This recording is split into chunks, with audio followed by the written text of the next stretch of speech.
Welcome back to the channel. My name is Steven. I'm a pharmacist. I own 54 units of real estate.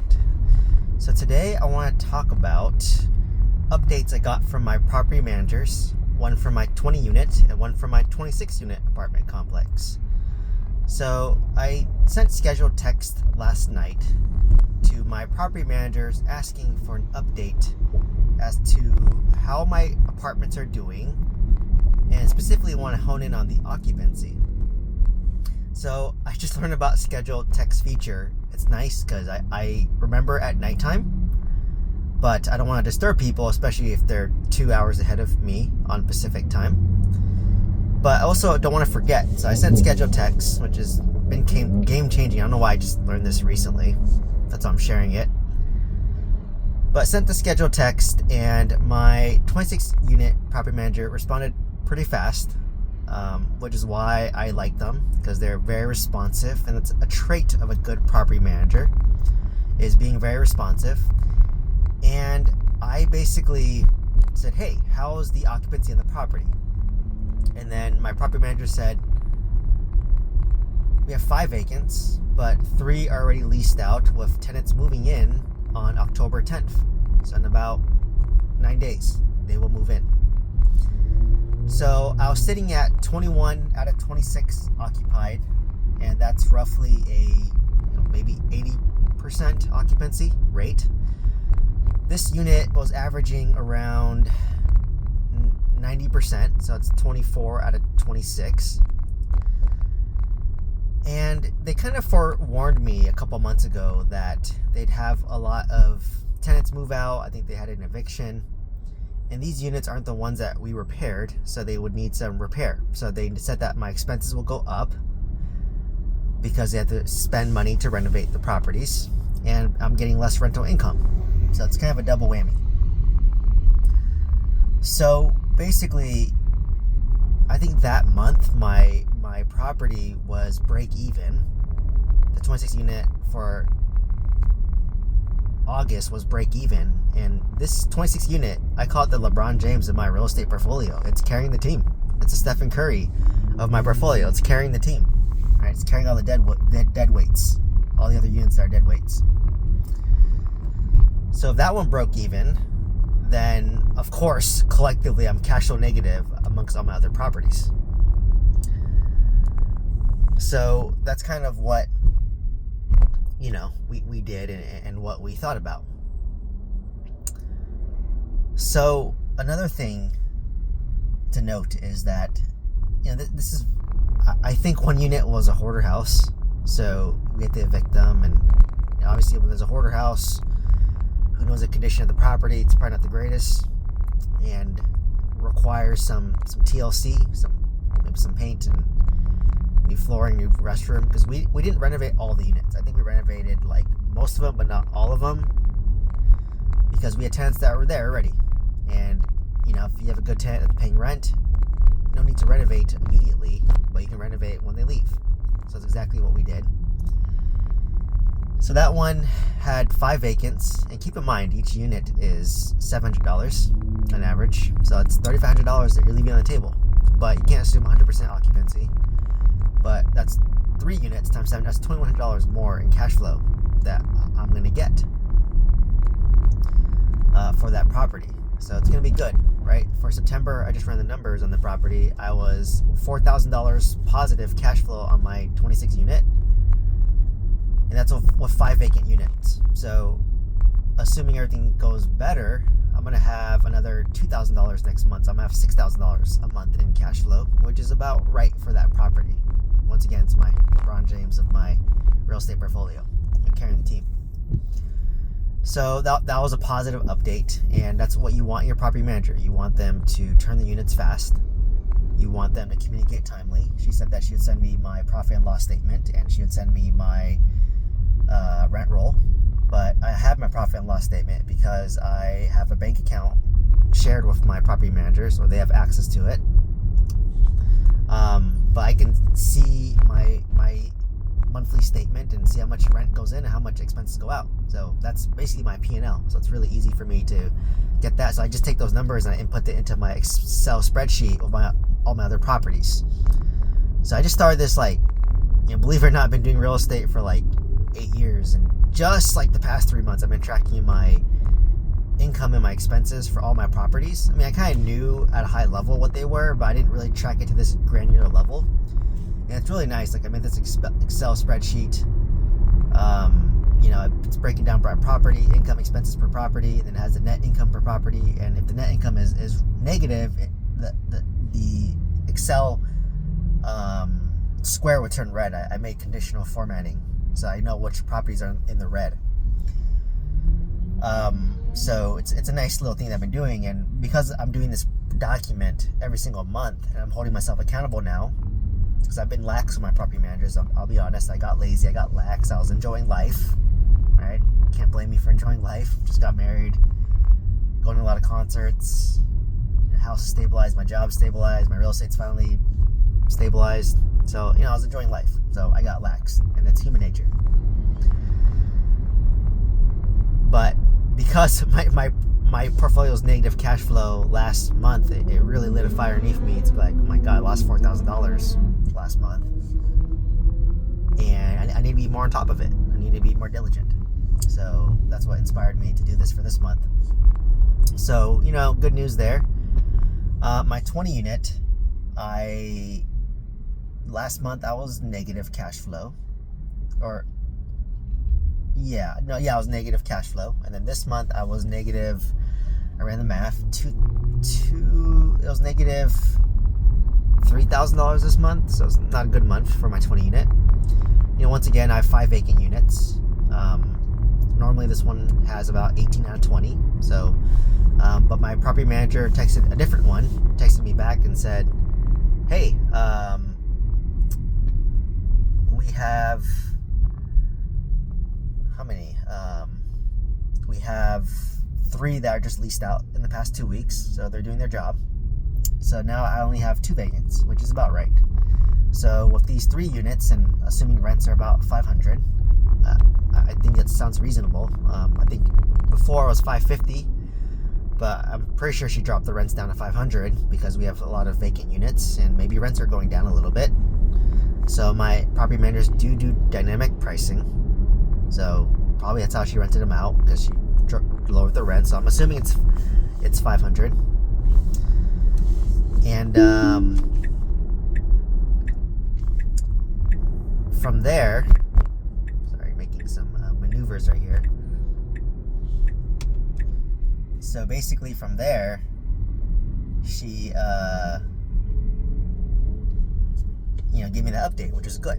So if each unit is $500 times 3, it's $1,500 more in income. But, I was negative $3,000 that month, right? So, even if I had these units rented out, I still might be negative next month. So I kind of deep dived into my expenses, and I got hit with some bed bug infestations. I got hit with some plumbing issues, which has been the recurrent theme of this 20-unit apartment complex, for better or for worse. So, welcome to C-Class Apartments, right? And like I said, if I were to sell one, I'd sell my 20 unit. Keep my 26 unit. But I've been getting hit with plumbing issues and bed bugs. So every time I fumigate, it costs me $500. And guess how much your rent is? Rent is $500. So I lose 1 tenant's worth of rent.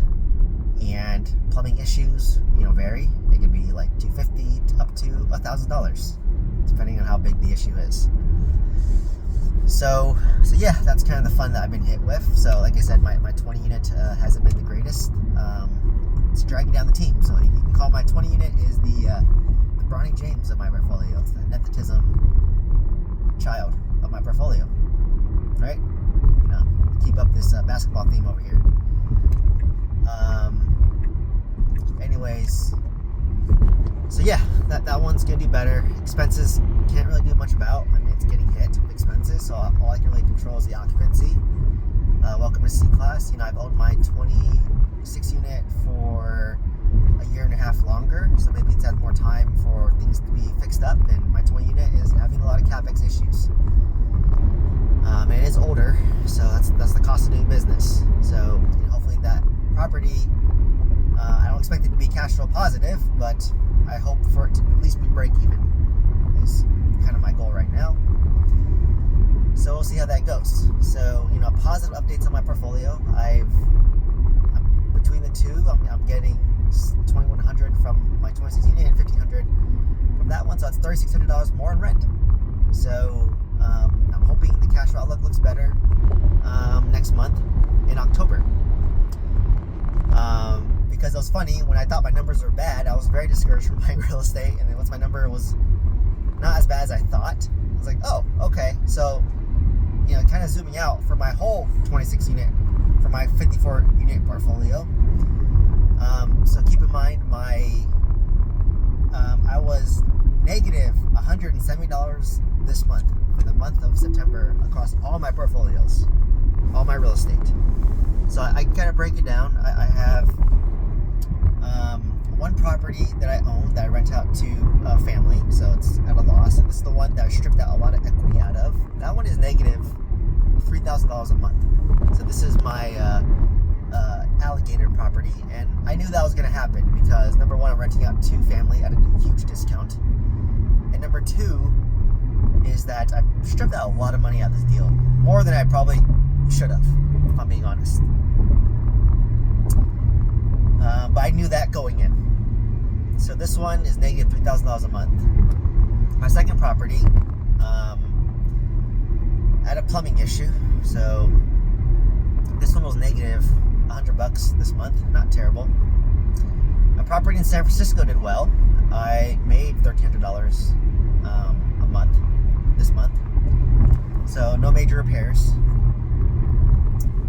And my Huntsville, Alabama property, my older one, I made about $400 that month. That's about average.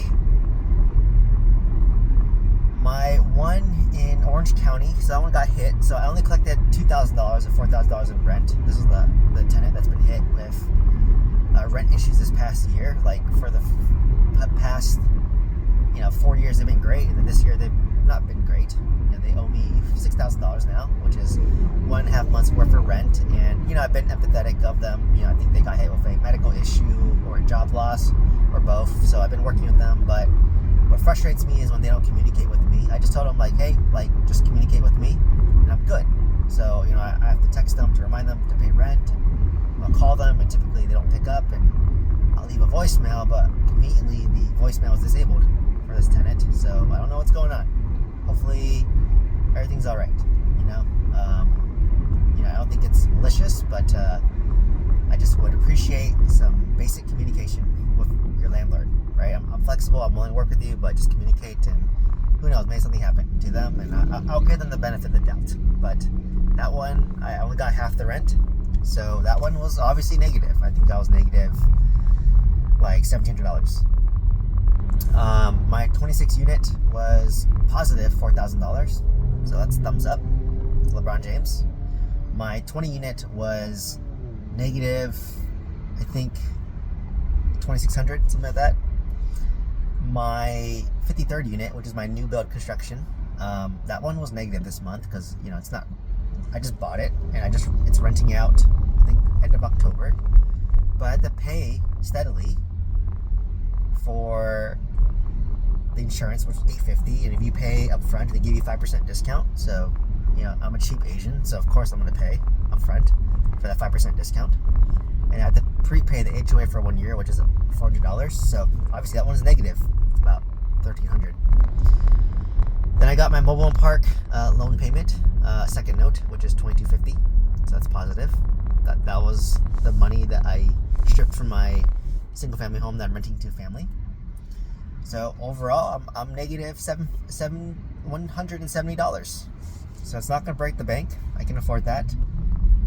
And not too bad, considering that I got half the rent for my property in Orange County.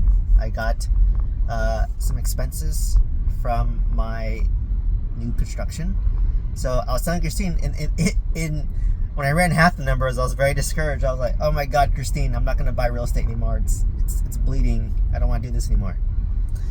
But after I crunched all the numbers, I added my LeBron James portfolio. He's carrying the team. I was like, oh, I was only negative 170. All right, Christine, I'm going to buy my real estate. I'm positive again.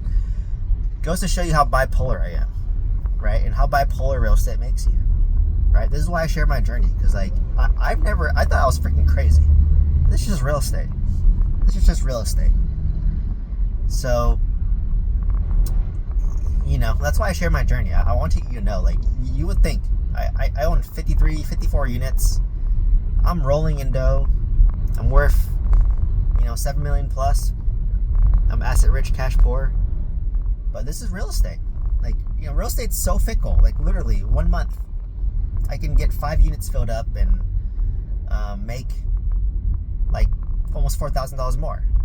But in 1 month as well, I could have 5 tenants that leave through eviction or just move out, and then boom, you just lost $4,000. So this real estate income is fickle. So that's why more experienced real estate investors will say you want to live off 25% of what you think your cash flow is going to be. So if you think your cash flow is going to be $10K a month, you can live off $2,500, which isn't that much. That's one way. Or another way, which I might have to do, is sell a bunch of properties and use that to pay off the other properties. So, maybe sell a few, pay taxes, pay depreciation recapture, pay long-term capital gains tax if you have a profit, and use that to go take some debt at the table and pay off your primary. So you remove your mortgage and then pay off some of your assets. So that's the Dave Ramsey approach, right? So it's kind of a different approach. Like Dave Ramsey is just pay cash. My approach may be, hey, well, buy 50 units, and then once you hit 50% loan to value, which is what I'm at 50% loan to value, so I have about $5 million of real estate equity. So sorry, my real estate's worth $10 million. I have $5 million in debt and $5 million in equity. So I can literally sell half and then own $5 million of real estate free and clear. So I could do that, right? So actually, I think it's the smarter way to do it, right? The truth's always somewhere in the middle. Like, you can leverage to the hill, and then once you leverage to the hill, you build some equity over time, then you sell half to pay off the other half, and now you own a portfolio free and clear. Because like, I made a lot of wealth by leveraging, but you don't want to leverage forever, right? You don't want to leverage forever. So, that's kind of the key lesson. So I could do a hybrid approach where I spent, 8 years leveraging up. And then over the 8 years, my equity increased through forced appreciation, through market appreciation. And then I sell half to pay off the other half. I can do that right now. I can have my primary paid off. I can have both my apartment complexes paid off. I have to sell 3 single family homes. And that would reduce my living expense by $6,000 a month by having no mortgage. Or $5,500 to be exact, if you follow my channel. Don't call me out. And I can own my 2 apartment complexes free and clear. And that would increase the cash flow by about $4,600. So that's how you make a $10,000 swing and have less debt. Take a lot of debt off the table. So that's always an option. That's what I'm planning on doing with my Huntsville, Alabama properties. And I told Christine that. I'm like, I'm doing my lazy burr, paying cash, getting a 20% discount, and then doing 80% loan to value loans. So that's basically a burr, right? I basically bought it, instead of increasing the value by 20%, I'm just buying a 20% discount.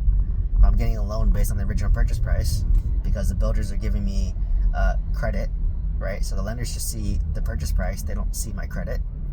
Maybe they do, but I just tell them this is the price I bought it at. Here's the contract if you want proof. And then from there, I'm basically just getting an 80% loan to value. And then, the deal can, break even, including some reserves. I'm good. So I can do this to, making instant equity, right? Like making, if it's worth 320, if I'm buying it for 260, then all in cash, I'm in 260. I do an 80% loan to value, which is 260. So I pull all my money, pay some fees. And then from there, I literally just do a cash out refinance, pull my cash, and buy another deal, and then rent it out. And then, like I said, I'll probably make about $150 a month, which is nothing. That's just capex, reserves for a rainy day, for occupancy, or for vacancy.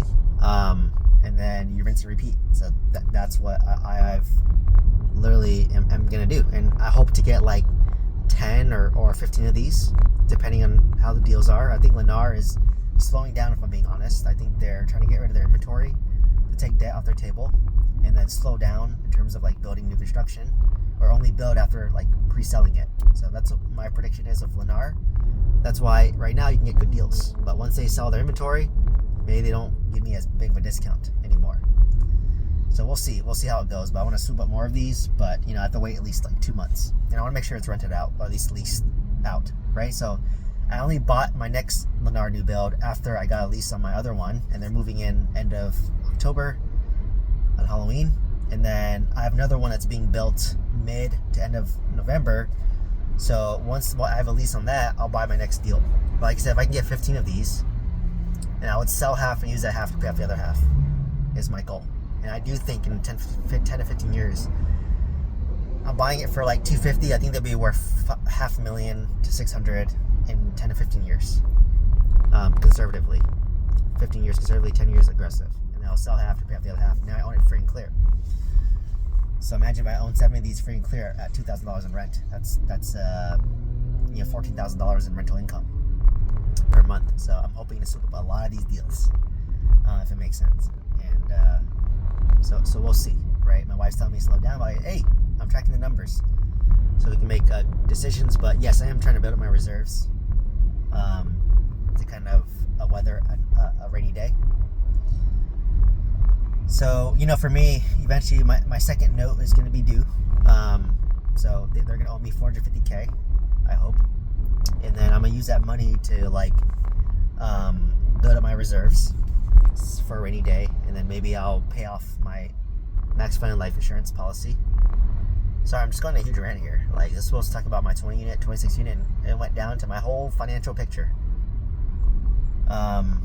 So maybe I'll rephrase this to how the recession changed my real estate goals. That'll probably be the title now. Maybe I'll go viral again. Who knows? But anyways, hope you found value. If you stayed all the way to the end, thank you. Let me know what questions you have. If you want to send me an email, if you want to join my school community on a free trial, if you want coaching, if you want a course, if you want a steadily landlord insurance quote to save money, click on my link tree down below. Otherwise, please like, comment, subscribe. Hope to see you next one. Thank you.